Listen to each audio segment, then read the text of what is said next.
Yes, people, you're being spoiled today. You know, you got two liars. Big up. Welcome back to the channel, joined by Alice as well. You know, we was gonna, well, actually, we was meant to do a pre-record, but because of certain situations, yeah, hopefully she don't make any noise. And don't worry, no, it's not my missus or anything like that. Yeah, anyways, long story short, it's just better to do a live. Too many distractions if you make a pre-record and before you hear a flipping loud thump because someone's hoovering literally above you or in the kitchen along those lines. Anyway, that probably don't make no sense. But yeah, man, Garnacho, all of this stuff, Hoyland, I suppose we'll talk about that. Brighton, as it's kind of linked, see what Amram's comments are. And then yeah, man, Napoli. Hopefully they get jealous. You say that, Alice, though. How you been, man? You know, since you make authentic content and you know, you have authentic descriptions and authentic breakdowns. Yeah, no, I'm good at the moment. Interesting. Someone's made a similar video to me today, but we'll talk about Man United. Oh, really? Yes, very, very similar, very similar. Actually, talking about the same player as well, interestingly. But in regards to Man United, Amad Diallo, man. Amad Diallo saved me from being a very pissed off girl yesterday. I was in such a mood. I didn't do a watch long. I thought I'd want to relax, enjoy this game. Oh, do you know, I couldn't have done a watch long yesterday, even if I did. I was miserable. Like, my family were trying to talk to me in like the 60th minute, and I just wanted to tell them to stop. Like, Man United had me rattled because I know we're bad, but I was like, if we lose to Southampton, like, I will start to be worried about these relegation stuff. Like, because I don't buy into the relegation stuff. I was like, we're too good.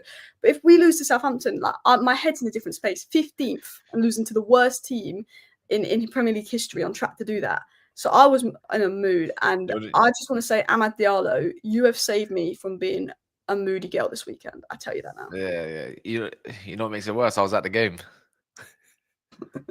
So you can imagine the mood in the ground. They hate him as well, by the way. The players that we're gonna mention. But even bar that, let me big up some of these. Big up to see some of you lot in the comments. Make sure you like the video as well. Make sure you subscribe to Alice. It's important. If you lot don't know who she is and you just come across her, then there we go. And she also does. If you're another fan of another club, you know what? I'll put that in the description so people can find that. And you might like her breakdowns of your clubs. Jack James, big up, man. Chelsea, save us. We got our Mason Mount receipt. We're coming to collect. Yeah, we want a refund. We haven't even used Mason Mount more than 10 times. It must be a refund. Big up Nemia. I think how you say that as well. Big up Jack, Abdi, Ross, Steve. You know, big up everyone else that's in here as well. I'm here for Alice. Not if I ban you. You know, might not be here no more. I'm joking. I'm only joking. It's just that she don't want to shag you, mate. But we're hearing it. See, little minions. Oh, Alice. Notice me, Alice. I'm here, Alice. I'm not here for Cass. I'm here for you. Oh, friends. Shag me, friends. You know what I mean? Yeah. Yeah, man. Big up Tony, man. Great name, by the way. Great name. But yeah, let's talk about. I'm. By the way, I'm taking the piss. Don't take me serious. I'm just I'm a knobhead that time. So Garnacho, Chelsea inquire for Garnacho. Who would have thought that Maresca thought? You know what? I love touchline wingers. Yeah. So who should we go and get? Oh, I know who. Garnacho. You know what? Mixed feelings, because when Chelsea buy a player off you or sell a player to you, Chelsea will always come off better in that deal. They just have the way. You know, they got Sancho for 25 million quid. Let's be honest, we could have got 40 million quid for Sancho if we were good at selling. But I also think, you know what? Part of me was like, I want to sell Garnacho in the summer. If we could get Cunha in January, let's say Cunha or left 10 in January, that's good. Not this like Dorgles we've been linked to. Yeah. I'm all for selling Garnacho in January, but when like Rashford and Anthony are clearly the priorities to get out the door right now, and do you reckon it is Anthony? I think Ineos want Anthony gone, but they just can't sell him. Do you reckon it's because he's not playing and he's on high wages and he's kind of and they think like, well, he's useless, so get rid of him if you can? Do you reckon that might be it? He couldn't even score a tap in yesterday, and he's on 200k a week, and I think Ineos are thinking like he's just not good enough, and like Ineos, obviously the situation with Rashford and Amarin, they want him gone. And they want Anthony gone. But realistically, the only one that's going to get them money because he's not on a ridiculous wage is Garnacho. And my thought process was wait until the summer with Garnacho because he's still really young, because we can't really replace him with a good attacker in January. Like, if someone said to me we could get Cunha for £55 million, then I'd say sell Garnacho to Napoli in January, bring Cunha in to replace him. But I'd wait to the summer here.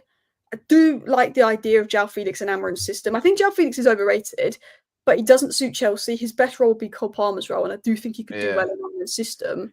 But I think Garnacho's worth more than João Felix. But Chelsea's interest, as you touched upon, could make Napoli bid higher, could get them concerned. That's my thought process. I said it couldn't have come at a more perfect time to know that a giant like Chelsea is going to come in for someone, potentially anyways, like Garnacho. And then, and then they're going to have to think, well, we've got some money. How badly do you want Garnacho? Is he your dream signing, as it's been said? You know, is someone who's scoring more goals at someone at his age, roughly. Like, sell that to them. Sell that to them. We want our receipts back. I'll take Felix in a heartbeat. I'm seeing stuff about him potentially going on the road to Milan. If that's the case, why not use that as leverage for Garnacho then? Yeah, you know? I would. I mean, we need someone that can, take the game the scruff of the neck. We're talking about, bursts of pace a little bit. Someone that's like, he's not a great goal scorer. He doesn't solve them issues, but in the left 10, it's like it's tailor made for him. I think he'd thrive there. I don't think it'd be the answer, but it'd definitely be a solution short term at least. And obviously he's got age on him. I think his wages are fine. I'm surprised Chelsea actually want to get rid of him, but he's not getting game time. So if he's not getting game time, should we not be looking at a potential loan? If that's the case. If Ten Hag was here, Garnacho's a better fit than Felix, but Ten Hag isn't here, Amorim's here. And you have to say Garnacho's younger, his potentials may be higher, his value's probably worth a bit more.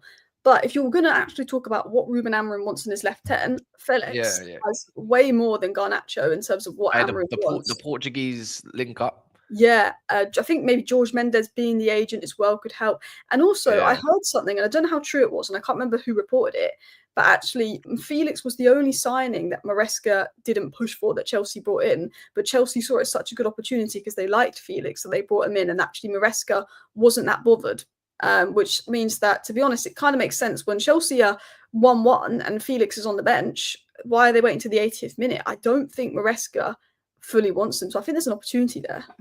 Well, they're saying that. Well, Korea, I don't know. I don't take them as a reliable source or outlet whatsoever. They're like Build for me. Might get some things right, a lot of things wrong. A bit like Daily Mail over here, the RMC Sport. Like I reckon that they fit that kind of mold. They're saying just now that Napoli have reached an agreement on personal terms with Nacho, which I don't think is I don't think it'll be too difficult to do since he's on like 50 grand a week at United, isn't he? Something like that. But if that is the case, it's like, where's the bid? Because what I don't understand with this whole saga, right? One, obviously, I don't understand why Chelsea would want him, but I can see why they might potentially want the goals if that's the case. But it doesn't fit the way the system is, not in my opinion, anyways. But Napoli it's like it was said that they know that United will not accept a low bid. They would have to change their bid up, knowing that they don't want a low offer, but yet they still offer like 45 million, which got rejected. So it's like, I know you don't probably show all your cards in one hand. You try to do the low ball thing first. I just don't know if he ends up going or not. But do you actually reckon it's very possible that he leaves this window, considering it's 13 days left? I don't know, to be honest. I think he goes in summer. I have a feeling he will go in summer because I don't know how he fits Amorim's system long term.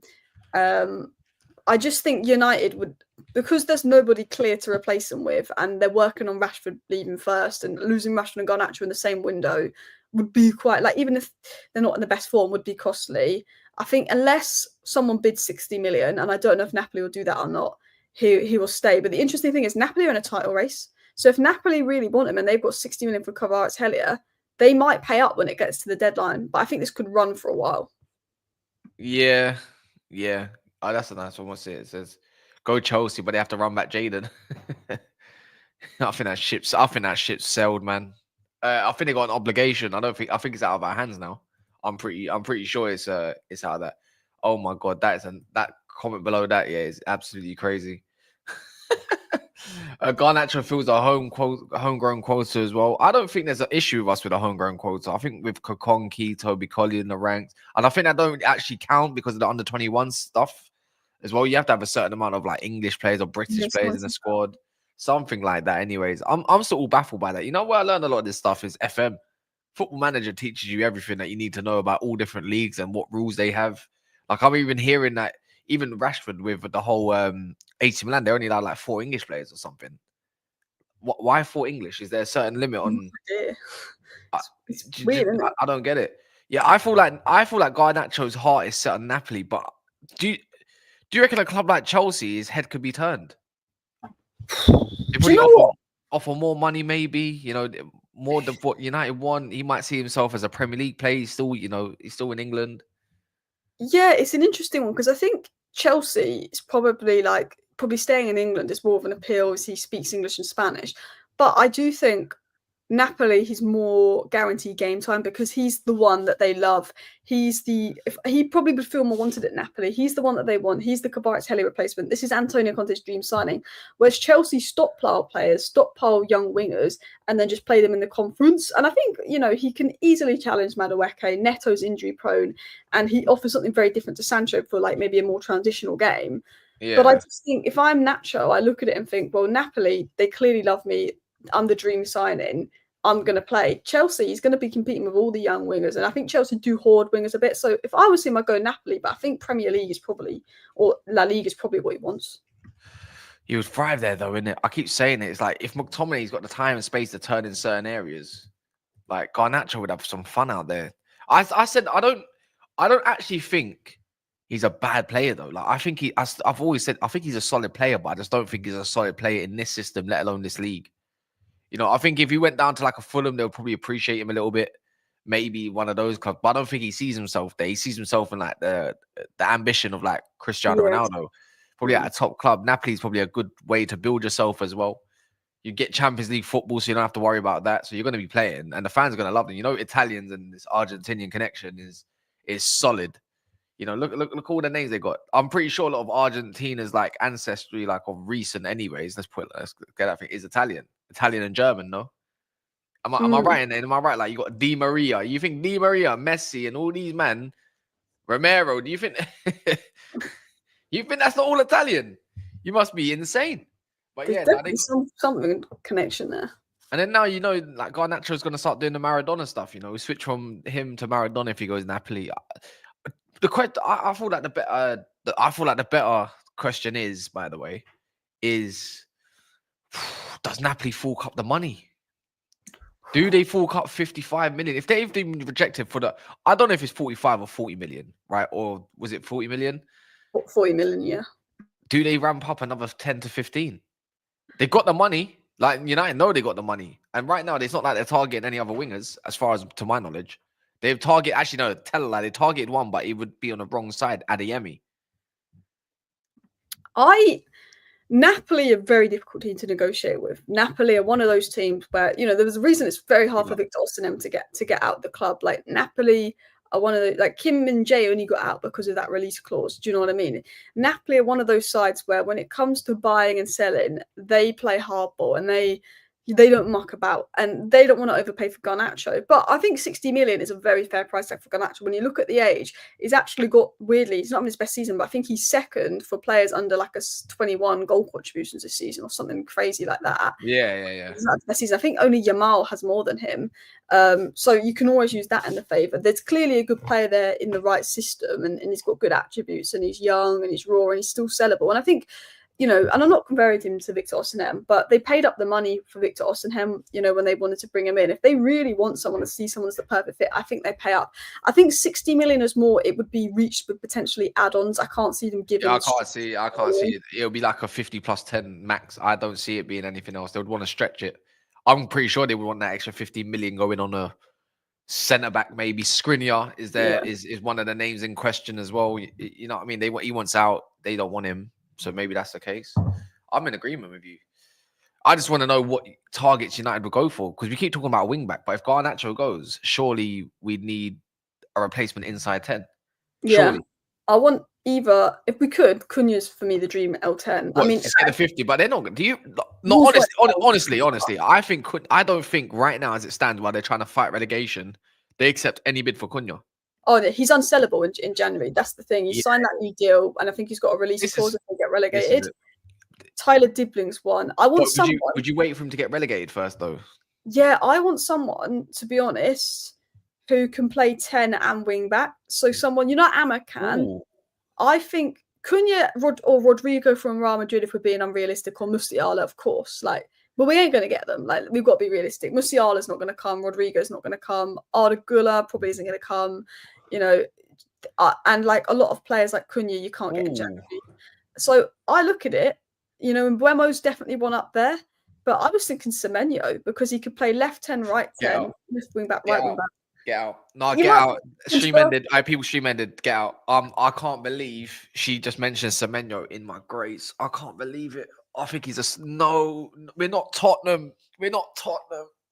I think he could be a baller. I do. Maybe I'm crazy. Yeah, you're crazy. No, I don't. You're crazy. Semenyo. I hear the shout, but it's you know, I'm not gonna try to discredit it. This is just my opinion. He's not it. He's quality, but I don't think he's top quality, in terms for a top club. There's raw attributes and it's a risk. I just think athletically, in terms of the running power, because we lack so much of that, he's got that. And he's definitely got a bit of X factor in him. It is difficult, Alice. It's a difficult, what you said, that's a difficult profile. For real. You said another Ahmad. Let me know where the best player in the world is again. Yeah, another Ahmad. Dibbling is one to look at because I think But it's so raw. They won't sell him. They won't sell him. They should sell him. They're on 6 points. They should know that they're down and out. There's no way they think they're clawing back how many wins. Surely. They're out, innit? Can we all agree in the comments, by the way, that Southampton are getting relegated? Cherky ain't coming, man. His off the ball attributes are terrible. Remember, it's got to be a left footer as well. That's the maddest part. Is right now when you deep it in that 10 spot, I don't think he goes for a left footer. I think he was on a right footer. I think on that wing back though, right now you'd have to be both footed. Maybe you've got Semenyo Shah. He's both footed. Yeah, wing back. I think you want someone that's quite 2-footed, or like a Dorgu, or there's Kender links from Sporting, but apparently I'd rather not. I'd rather just get Mantanto. Just bring a youngster in. No, I said that with Toby Collier coming in. Obviously, he's a lot older, but I think he should put some trust in the youth, because I think if the first team aren't performing, you've got Godwill, you've got Mantato, and you've got Collier, and Collier's paying off at the moment. The little cameos here and there. I think we should put a bit of trust in the youth with the first. I think you should start next game. How about that? Honestly, Collier's really impressed me. He's rapid. Work. When you go to Old Trafford next, and if you get to watch him, you'll see this guy is fast. Mate, do you know what shocked me was the Arsenal game? The way as soon as we turned over possession and we had a counter attack, bear in mind he was basically defender versus Arsenal midfield. He was plugging the gaps, but he would sprint and get in the box. The way he was pressing the box, I was like, Collier was literally defending really far back, and we have a counter, and he's got up the pitch before anyone else. He's got, apparently in our squad, he's got the best.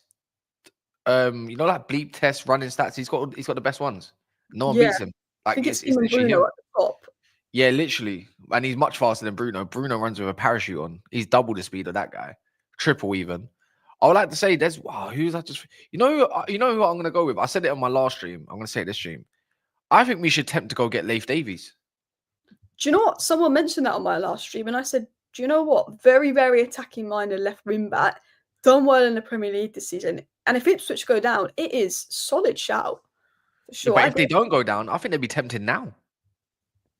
Yeah, Jack. I got the suggestion from Jack, and I looked a little bit. I thought, why not? It's kind of giving me like the Andrew Robertson vibes. Got him at a great age. Got relegated with Hull. Look at him now. It's a profile not many would look at. I think he solves it. I said we need more white people in the team, because in terms of the wing back situations, because white people in cross country, like in England anyway, it's not over the world, because they will just eat us alive. Let's be real. They're good. You need the IC1s to be fit there. And then we need more IC3s in the middle of the park with the real strength and athleticism and genes. I think that should be the case. All the centre-mids like Manu Kone, and all them guys there, Camavinga. For me, it makes a perfect fit. If not, go look at the mixed race guys. They're good. They're usually good at fullback. We just need we need runners Yeah, that's the one. That's the one. They love the cold. They eat short sleeves, tucked in, low like socks. They don't care. Ugarte, Collier. Trust me, Warriors. When it comes to anything a little bit remotely decently hot, yeah, it's over. It's over. Gassing out. No, I'm sorry. I'm sorry. I'm making a little bit of a joke. Alice, you're the only one that can make me visit England. You have the best football content. You know, I ain't seen this guy in my chat in a minute, you know, on Never a Foul. And all of a sudden you appear and you're like, oh, Alice, notice me. Appreciate that. Yeah. Harry Amas is not getting a start in his team. Lack of physicality, I think. Technically. Big up for the super chat. Yeah, I don't think he's going to be there. I said this. Oh, he's called Leif as well. There he is. He's 25. I think he's at a great age. That's I a think good it'd be a age. good price. Sure, he's one of their better players. Surely he doesn't go for that much. But this is Ipswich we're talking about. Yeah. Surely if you go in for 25, 30, do you reckon? I think if they went down, you could get them for 25. I think. Yeah. I don't know. It's a tough one because it's Man United, so they add 10 million on, don't they? Yeah. Would you also say it's Casemiro's like last? That's it, because we ain't seen him feature. We ain't seen him do anything pretty much. It's just he's around, but he's not around. I think it's a sign as well to Amarin to say get out in January. I think Amarin is almost not on purpose. I think Amarin will always do what's best for the team, but I think the fact that he's just sitting on the bench and not even coming on, and Collier is and Ericsson is, and Ugarte and Amino are obviously going to play. I do think that's Amarin telling Casemiro go to Saudi. I do. I think that's why he's not playing Anthony. He's forcibly saying you're not in my plans. Like, I will play other players in your position. But right now, stay on big wages. They want to stay on their big wages, but if you just don't play them at all, they might go crap, because Ten Hag was going to play Anthony and was going to play Casemiro, so they were happy to stay. They knew they were going to play. Amarin's a new manager. He didn't sign them. So I think that's Amarin's message, is saying, well, I ain't going to play you, so sit here on your wages and don't play or look. Yeah, I think so as well. But then it kind of makes me kind of think about, you know, for Brighton, I think a lot of people in the comments would also understand that they need to smash the likes. I don't know what we're on. What are we on? We're on 71. We've had a nice super chat from Real McCoy as well. Big up yourself. So if you can, smash the likes, subscribe to Alice. Her name's in the title, literally hyperlinked, so you can click on it. You know, and she's also got her name spelled backwards. Channel, I'll put in the description in a minute. I can't even say it. Alice. Yeah, I don't even know. I couldn't think of a name. And I was like, Kyla. I've called it Alice Akila Football, so people just call it Alice Second Channel. Yeah. So if you're other, trust me, if you support other clubs, then and not Man United, or you just like Alice in general, you just subscribe to both. But yeah, what are we on? Are we on 100? I just want at least 100 likes. Come on, this is a new channel, people. Get this running up, man. Get in. Yeah, look, Alice told you. Now the minions can go in charge. Brighton, what needs to change for you? Let's start. Brighton haven't been at their very best lately, to be honest. They gave Arsenal a tough game, but I think Arsenal just are a bit gettable this season. I think I'm actually weirdly we've been a mess defensively. But in the games we play with a defensive approach, I think defensively we're quite good. But I think with Southampton, because we wanted to attack, we were a lot more open in defence.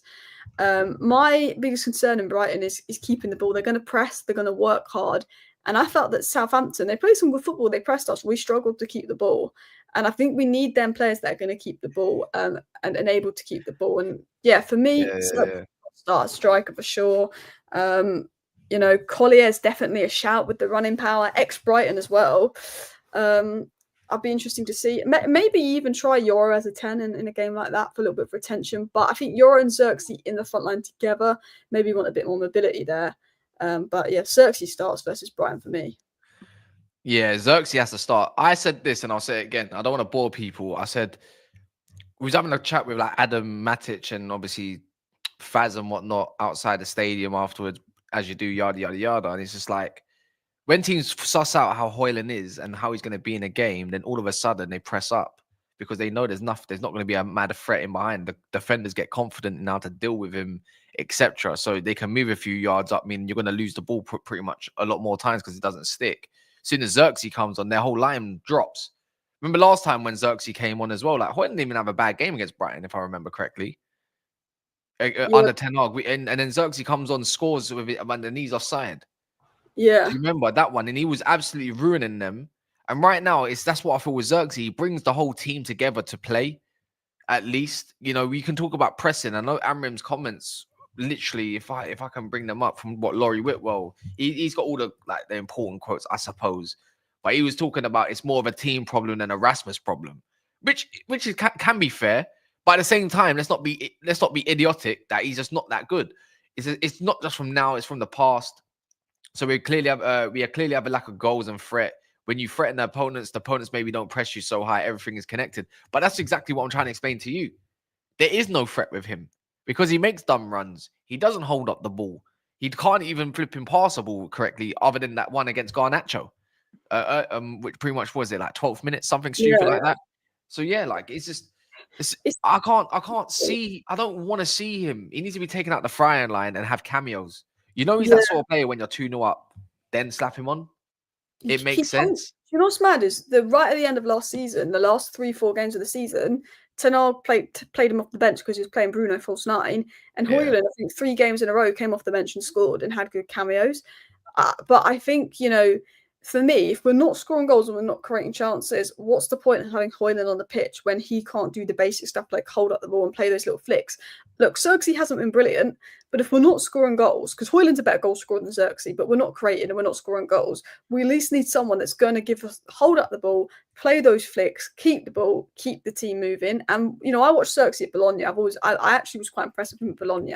There's questions about his mobility and lack of pace in the Premier League and how he fits it, but as a player, he can hold the ball, he can play the flicks, he can play end players, he can create. And he came on and showed up Højlund the last 2 games, and he'll thrive versus Brighton. And he did well last time, as you said. His confidence is thriving.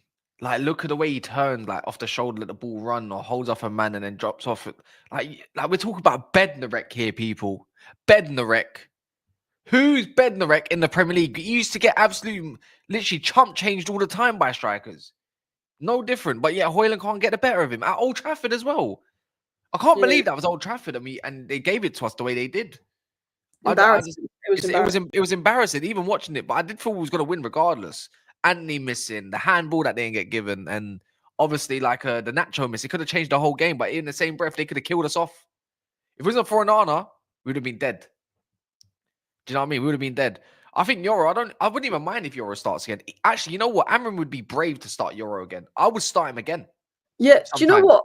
I don't think it was necessarily Yoro's fault. I think whoever was put up against Sulemana was going to be killed. Like, imagine, Maguire's been good lately, but imagine Maguire against his pace. I think, Masraoui, right centre back, looking at it, might have been the better option. Yeah. But I don't think it's one that I look at it and make conclusions about Euro. He got the hardest role. You know what? That was a Wan-Bissaka type game. Wan-Bissaka wasn't the best player in the world, but every now and then you get a player like an Adama Traore or an Alan St. Maximin that isn't the best winger in the world, but they one-on-one will cause you problems. And because Ahmad was going high, Euro was basically playing as a right back. And I don't think it's one to judge Euro in, but I would start him in a different game. Sure. But De Ligt clamped the hell out of him twice.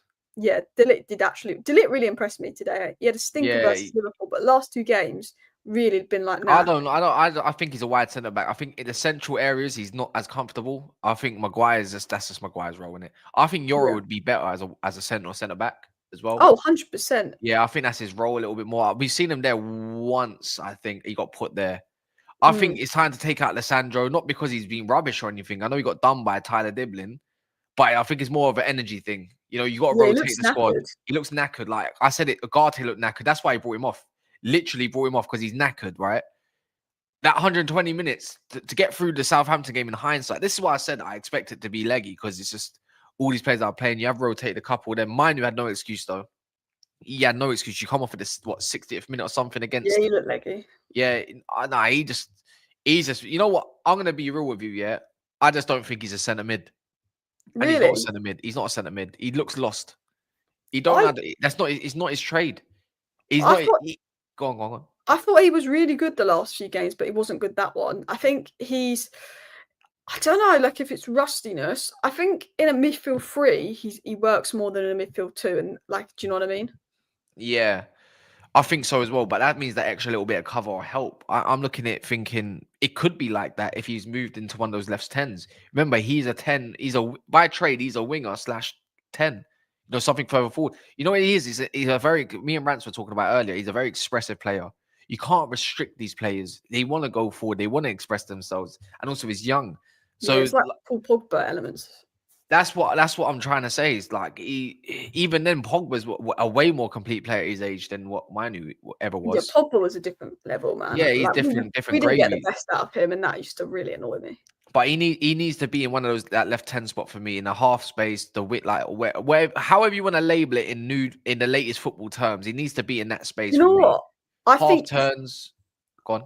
I think if we got proper wing backs, attacking, athletic, I'd be sick. Maino in the left 10, I want to see it. But because, if like Malassi is playing left wing back or the wing back's offering nothing now, I have concerns. Do you know what I mean? But Yeah. I think next season with proper wing backs, Maino in the left 10 could work. But I think he needs the players around him. And to be honest, I think anyone does. I think we need to go out and get two. I'm talking two, left wing back particular, but two solid wing backs in that summer.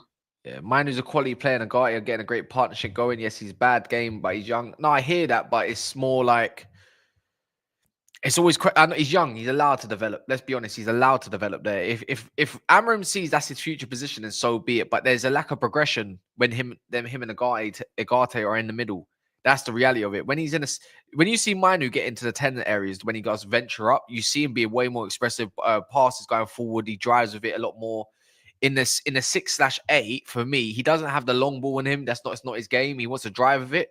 Where really, when you see Bruno go there, we're way more expansive with the wing backs as well at times. Like that's what I'm saying. Tip for tat, you got to look at it a little bit differently. It's not really a harsh criticism on Manu. It's more of a constructive criticism. Do you know what I mean? Where we think he seems best, and I think that's where he is best. He does need better players. Everyone needs better players around them. 100 or 1,000,000%. But we wouldn't be screaming for an Edison or someone like that in the 8 if we didn't think that Manu couldn't do it long term. So do you know what I mean? So it's like for like. Yeah, 100%. It's like for like. I think he's been a lot better, but I think he can be better and he will be better. Yeah. But he definitely needs to venture further up. I think the whole Bruno Fernandes thing is kind of holding him back because where does Bruno play? But right now I'm thinking, cool, I'm kind of liking Collier in the 8. The thing is, it does lack progression, but at the same time, Collier looks like he can fill in for Agate. And it looks like if he did, he's got energy. Looking at Agate cover. And if you think of pressing, Collier and Agate, oh my word, you're pressing them into oblivion. Oh, 100%. Do you know Bruno what? can go on. Them big games, Collier and Agate in the pivot, the press and the energy. When we're not going to have a lot of the ball, I think it works. Just the question is, we're at a point now where we're not, we're going to get dominated by sides, so we need to be good out of possession. But it's that next phase, making sure we've got players around them that are good in possession. Yeah, what do you think we should do with Mazraoui? Because I feel like when we're without him, we lack like build up a lot of it, control. But when he's on the pitch right now, he's been playing so many minutes. It's like, does he fill in that left centre back slot? Should he fill in there so he could, because he's more reserved, he's one of them players that just never tired like Bruno. Yeah. But for me, it's like, do you play him in the left centre back role, give back to the low and put Anthony wing back on the other side? Or do you reckon he goes back to what he knows basically? Look, I like this back three. I want these two at wing back. They're going to play through it. We got Rangers next. Might be a little bit different. Yeah, I really liked Mazraoui in the first few games under Amrin at right centre back. I thought he did a really good job there, and he did one game at left centre back because he's very 2-footed. He can do a job there. I think, like for me, the way I see it is, if we're going to put a winger at right wing back like Ahmad, play Maz right centre back because I think that made Euro's job a lot more difficult. Or if you're going to play Anthony left wing back, play Maz left centre back. Sorry. What? Sorry. On the ball, he's what? What? He's one of our best players on the ball. What's he on about? Like, don't watch Man United, man. Yeah, he probably something against Southampton. Yep, whack. Like Mazraoui, probably top 3 or 4 players we've got in this team when it comes to ball at feet. Like his 2-footedness, tight space play, great. Yeah, but do you know what? For me, play Maz as the wide centre back and have like a winger as the wing back on that side because then he can cover. I'd like to see Euro central centre back. I really would like to see Euro central centre back because long-term central centre back will be his role because he used to step into midfield at times with Lille. And then, the other wide centre back, I think De Ligt is actually, as you said, is better at defending the wide channels than I first thought. He was defending. He was doing the wide channels when he was at Juve in the back three. Yeah, he's impressed me. Like actually, because I think Maguire is better on the ball. Like when in terms of playing out from the back than De Ligt. But I think De Ligt actually, in terms of actually getting wide and actually dueling, even though he's not the most mobile, he's really shown that actually maybe he isn't a central centre back. Now Maguire's coming, I think he's worked better wide, and because I didn't see loads of him at Juventus, only like the European games, but he's had bad games, De Ligt, but he has impressed me. I think people have been making out he's been worse than he has been for sure. Yeah, I'm hearing it. I'm hearing the shout. Yoro needs to play next game in the same position. I feel like if you don't, you could ruin his confidence a bit. But at the same time, it's difficult because we need Mazraoui to play. But if he plays wing back, is he going to be leggy again? Does he? Do you get what I mean? Does he get like a couple of days off? It's all questions. I wouldn't be mad at it. But Lissandro definitely Luke Shaw could stay fit. Like, mate, the things I'd do for Mason Mount and Luke Shaw to be fit, they need to go in the summer. But let's not lie, Luke Shaw at his best and Mason Mount at his best, they can get in that starting 11. But they can't stay fit. I don't know about Mount. I think left 10, he could, for sure, because of the legs and the energy. Like, yeah, then he's going to just play Bruno in the 8 and it's just whack. You know what I mean? It's just like, you got two. You think about it, you got 4 midgets in the middle of the park. You got Agate, he's not a midget, to be fair. He just looks like one. Bruno, Mount, and Ahmad. Oh, God. And then you just look at Xerxes next to them, and it's like half that size. Literally, man. Nah, that haircut makes him 6'6". That afro, man. But nah, I don't know.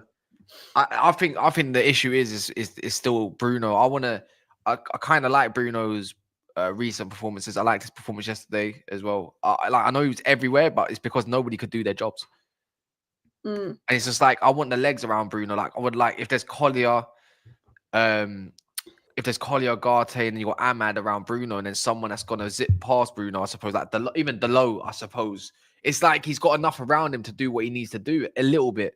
But then I like Bruno more in the 8 because I don't like him in a 10. But then you want Manu there. It's difficult.